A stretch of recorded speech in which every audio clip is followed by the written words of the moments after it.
So as you've seen on the layout, there is a lot of lights that are going to go on the station, the yard, etc. Because one of the enjoyable things doing is doing some night running. The only real issue is that during that period, there isn't much light within the carriages.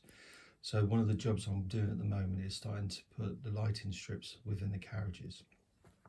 There are various different types, which I'll go through in a minute, but basically the ones I've settled on is the Train Tech ones with the automatic setting. So here's a demonstration of what we're going to do. So with a little bit of a movement, as you can see, they all come on. These are ones obviously that I've been doing over the last couple of days. This is a TSO. I'll explain obviously the details in a minute. And then we've got a corridor second,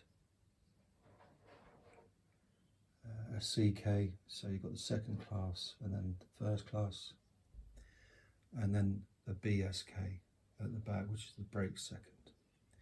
Now, one thing you've noticed straight away is some of the compartments aren't lit, and that's a bit of an issue with the lighting strips if you just take them straight out of the box. However, for me, I'm actually not too worried about that because some of these lights may have been switched off, people sleeping maybe. Some may be just typical BR back in the 1960s that the bulb had gone. So it also adds a little bit of different dimension to it. Anyway, what I'm going to do now is I'm going to show you the process of putting these into the Bachmann Mk1 carriages. These are the standard Mk1 carriages as you can get today. I know that Bachmann are bringing out another generation of these carriages, and they are going to be, I believe, some retooling and some different types of Mk1s, and they will also contain electrical pickups within the bogies on the axle boxes. So there may be obviously other ways of putting lights in the future. Anyway, hope you enjoy. Okay, just going through the tools and other bits and pieces. So always good to use reference, whether it's books, internet, etc. For me, this book by Keith Parkin is excellent, gives you so much detail, it's unbelievable. The actual lighting units we're going to use here, this is the Train Tech CL200. I got these at a relatively good price up at NEC in the Model Life exhibition. These are very hard to get hold of. So basically Pico made these, I'm not sure when, I think it was in the 60s or 70s, I don't know, but they're really difficult to get hold of. I got some off of eBay a long time ago, and these are excellent. These give you basically interiors for what were the kit master coaches, but with a little bit of manipulation, you can put those into the Bachmann ones. And because it's got a pattern on it and some fine details, it's a lot easier to reproduce a relatively prototypical interior rather than paint and etc. So we've got a few of these corridor second, corridor composites, and then corridor opens. So they're not ideal for everything that I'm going to do, but we can just manipulate those for our likings. In regards of paints and glues, just a standard super glue, rocket car glue, various paints to mimic the interior of the carriages, and then just some other bits and pieces, clippers, paintbrush, you know what I mean, it's just a standard stuff that you would need to do this, and these batteries actually come with the kit. Okay, just a little bit of detail before we actually crack on with it. This is actually the CL200 out of its box.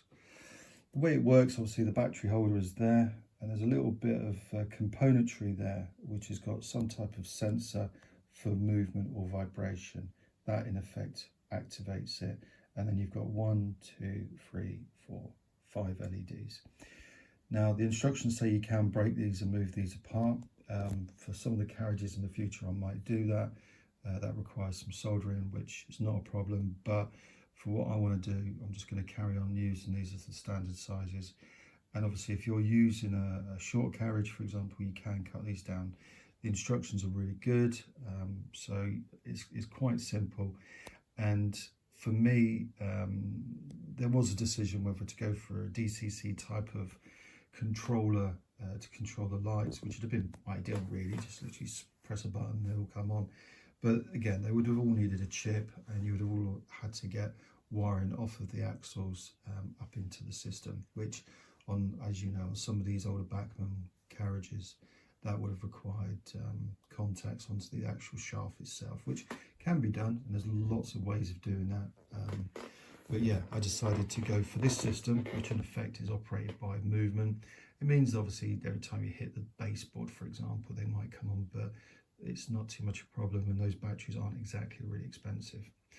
Now this is the second attempt at putting lights in the carriage. As you can see, the top attempt, which in effect is a battery holder through a reed switch onto LED strips, is okay, but I found that sometimes when the train passed other locos, which have obviously got the magnets themselves, they would switch off. Or for example, when the trains were sat in the sidings and a loco went past it, they would switch on purely because of the magnets of the loco going past. So it was not really great, and to be honest with you, it didn't always work straight away. The reed switches were incredibly temperamental, so I decided that although yes, it's a good idea, it wasn't the way that I was going to pursue this.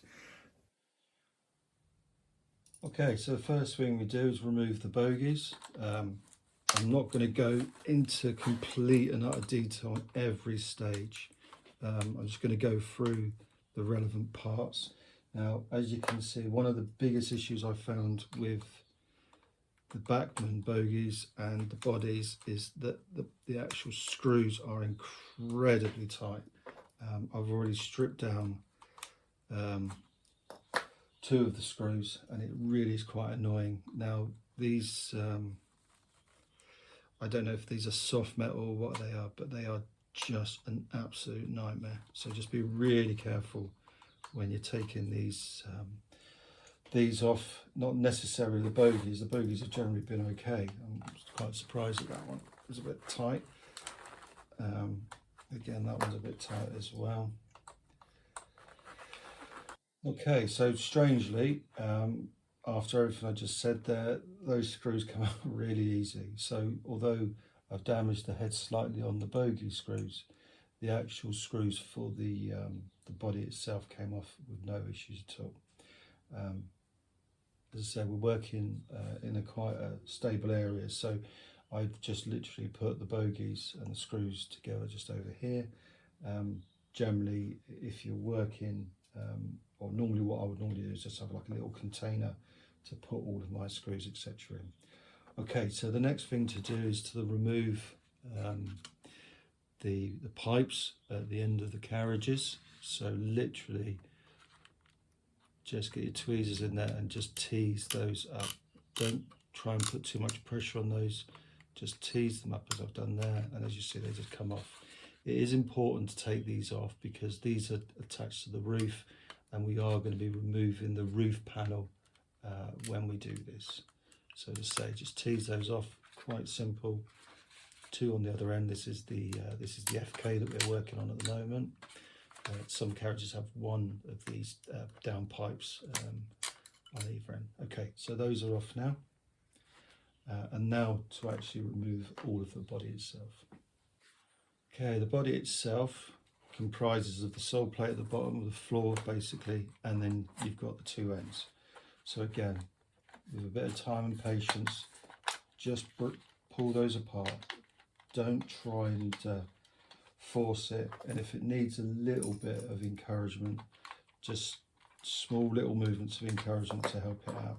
It may be that one of these pipes is caught, which it was, but in effect that's your body coming off. Now at this point it's really important that you remember which way it was around, okay, because the actual subframe, they have got different boxes on those. So once you take it off, you turn it around, move it about, you can forget which way around it was.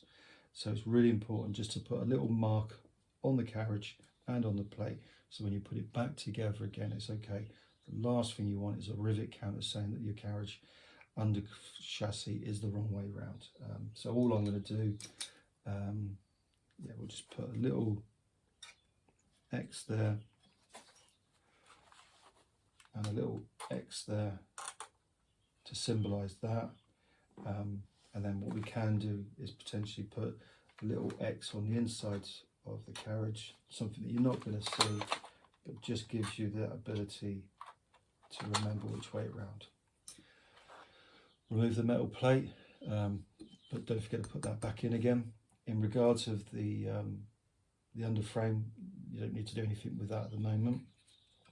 And now the next thing to do is, in effect, take the interior out. So in effect, this can slide out, or in effect you can pull this apart like so to get to the inners. So for where we are now, the inner section requires painting. Now on these interior kits, they do provide a lot of the interior walling. Now, yes, it is okay, it looks nice, but I actually found, because of the limited visibility through the walls, just to paint it, and I've got just a brown hobby colour there, and then I'll give that a wash in various areas just to bring that down. So I'm going to paint all the wooden areas up like that. You can consider some areas within the carriage that you need to paint, especially for the brake area, brake compartment areas, the BSKs, the BCKs, etc. Those do need something, but generally on those you don't. So the next thing I'll do is paint that all up. That needs to dry. Once that's dry, then I can then start putting the interior details in. And okay, so that's all of the base painting done. As I say, you don't need to be absolutely perfect, because obviously this is representing the wooden veneer type, or the wooden boarding that was used on these carriages. So you're looking for some undulation, and obviously when we go over with the sepia wash, that'll hopefully pick up some of those inaccuracies that you've got. In regards to the flooring, I'm actually going to leave the flooring as it is. Very rarely will you see the flooring through the carriage, so I'm going to leave the flooring there. Within the compartments themselves, because this is the first class, this has got a carpet which is already shown here, and if it was a second class, then obviously it would have some type of lino or something like those type of lights. So basically that's now in effect done. We'll now move on to done for the period of drying. So we'll now go on to the roof section. So in regards of the roof section, there's two ways of going at this. You can either leave the actual sides on, because they're fixed in there, or you can pop those off. It's entirely up to you. I think if you can leave them in position, that's good. But as I say, they're not that difficult to remove if you want to take them off. And for what we are doing, it is actually quite simple to leave those on there, because all we're going to literally do is just place that inside there at a suitable position, which we will determine in a minute, and then in effect glue it into position.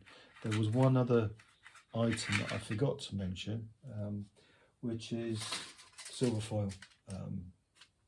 Just a small strip of silver foil on the top of the bottom of the roof there, gives a little bit of reflectivity potentially, so may just brighten up that carriage somewhat.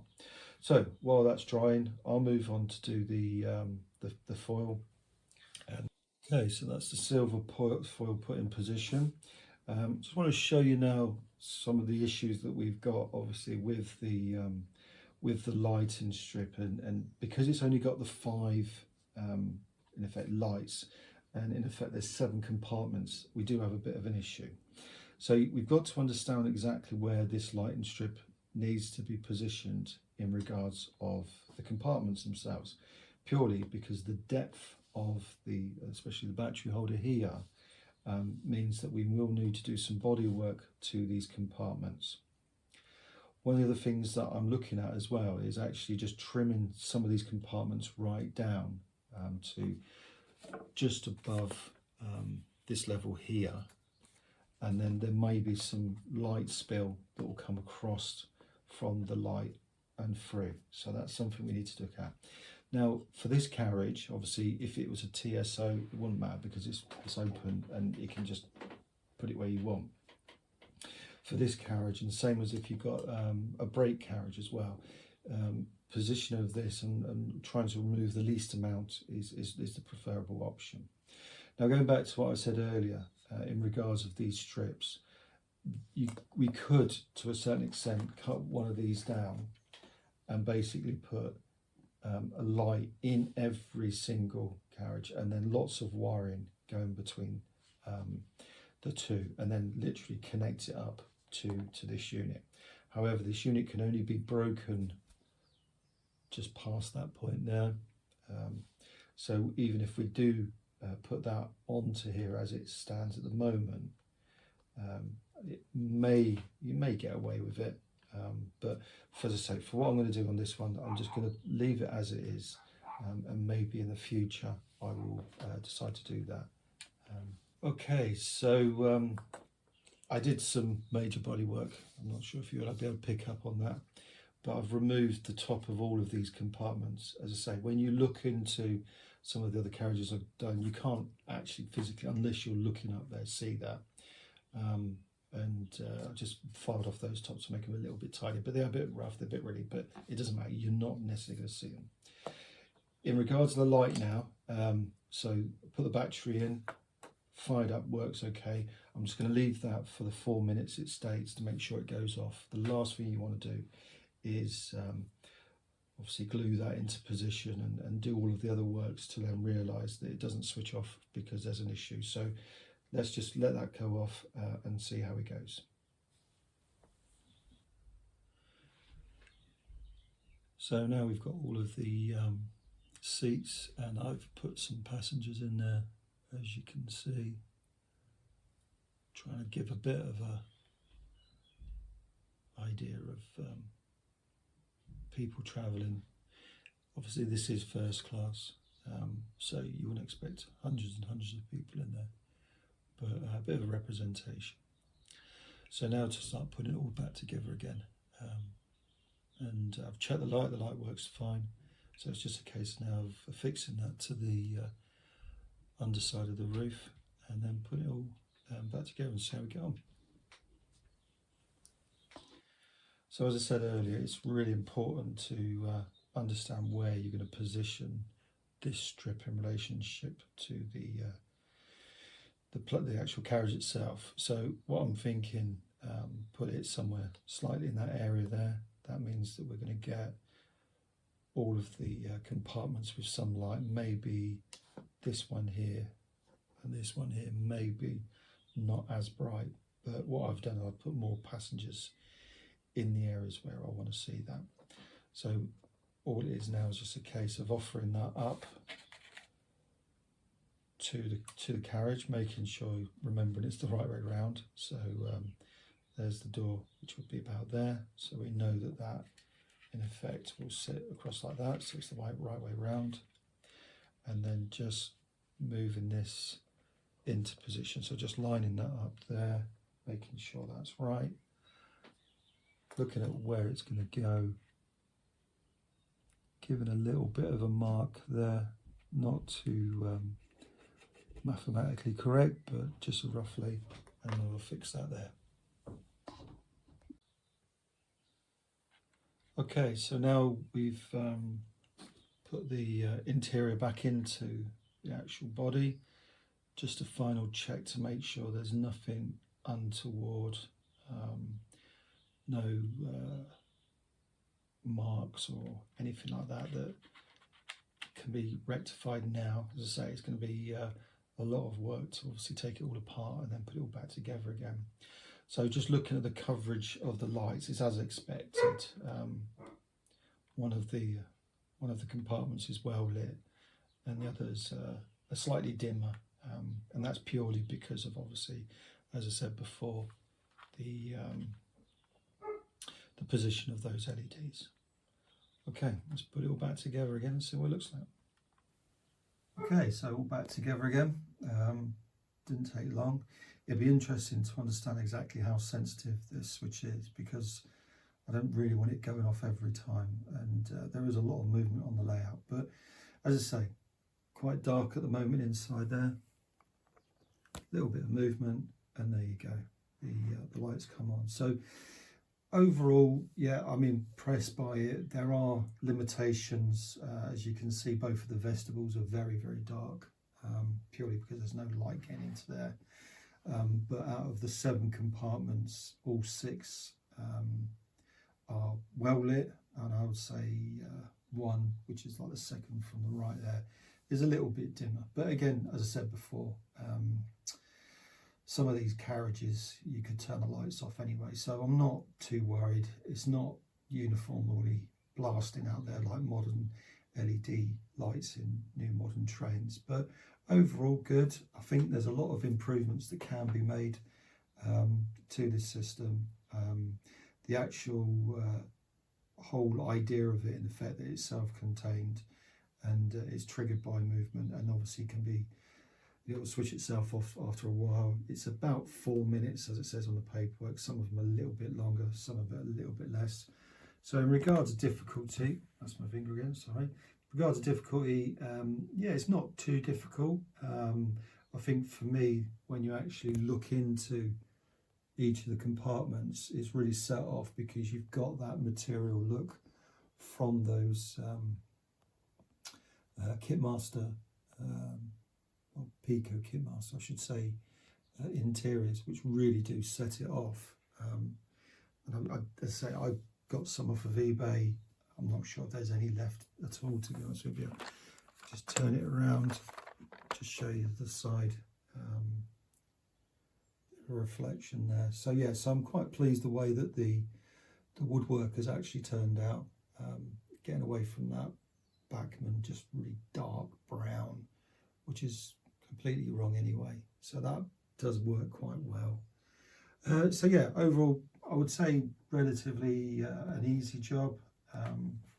I think that there's a lot more that needs to be done in regards, especially the vestibules, to make those, get some light into those. But again, the only way we're going to be able to do that is by breaking this this unit and putting lights on at the ends. So we'll see how it goes. But anyway, hope you've enjoyed that. Obviously, comments and more than welcome anytime. Obviously, please subscribe if you haven't. Just building up now to bits and pieces for the June update, but I'm off on holiday next week, so shouldn't be too much going on. And in regards of this rake, just 3 more to do, and then we'll have it all done and dusted. And I'll have a look on the other 3 of them, whether or not I do some of those improvements. And obviously I'll update you as we go. Anyway, thanks very much.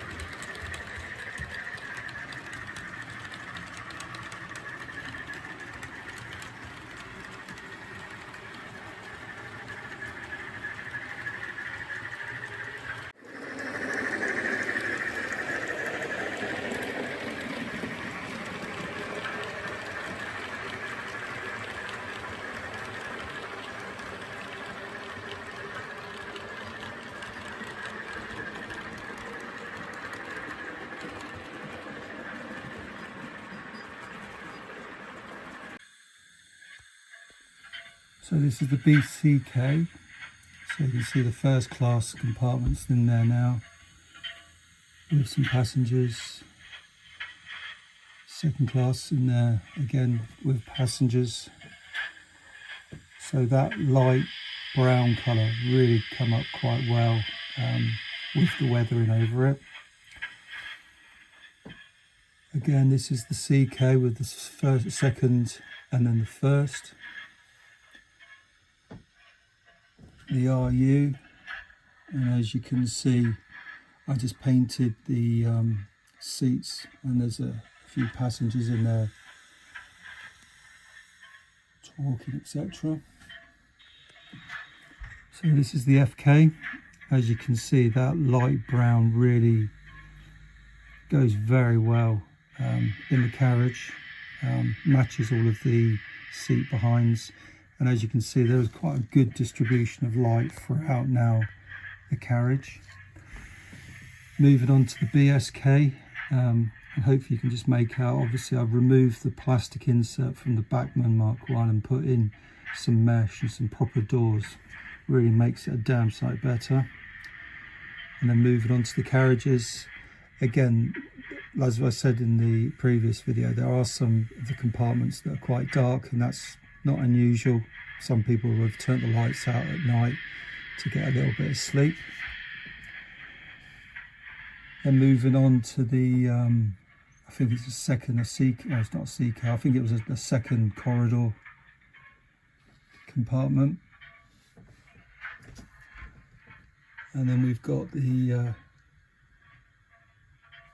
second open with the train in the way, and then we finish with the Stania first brake.